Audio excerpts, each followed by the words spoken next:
Pozdravljeni, danes je z nami gospa Lidija Žitnik, specialistka nevrologije.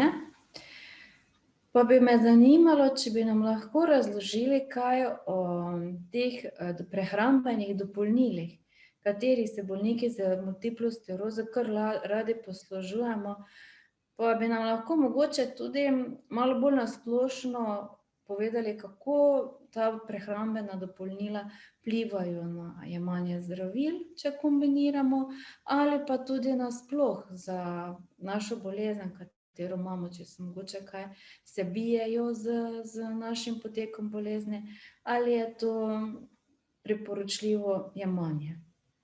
Prehranska dopolnila so živila, ki so lahko koristna v primerih občasnega pomanjkanja posameznih hranil.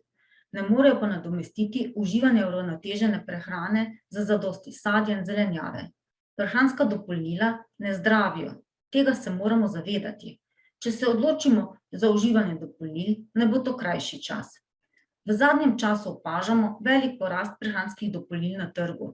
Med njimi so tudi taka, ki vsebujejo sestavine, ki imajo lahko zdravilni učinek na človeka, pa tudi snovi, ki so nedovoljene za uporabo. Poleg tega, zaradi oglaševanja z različnimi zdravstvenimi trditvami, ki ne temeljijo na znanstveni osnovi, zavajajo potrošnika. Odsvetujem nakup prehranskih dopolnil po spletu.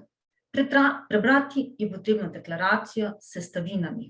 Če vam sestavine niso poznane ali imajo zapletena kemijska in botanična imena, prehranska dopolnila brez predhodnega posveta ne uživajte.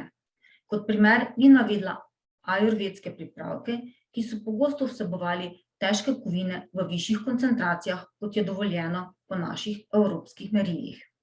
Pogosto naletimo tudi na poenostavljena pojasnila prodajalcev, da se nekatere rastline ali celo njihovi izvlečki tradicionalno uporabljajo v drugih kulturah že tisočletja, vendar to ni zadosten pogoj, da bi ta zdravila oziroma prehranska dopolnila uvrstili med varne izdelke.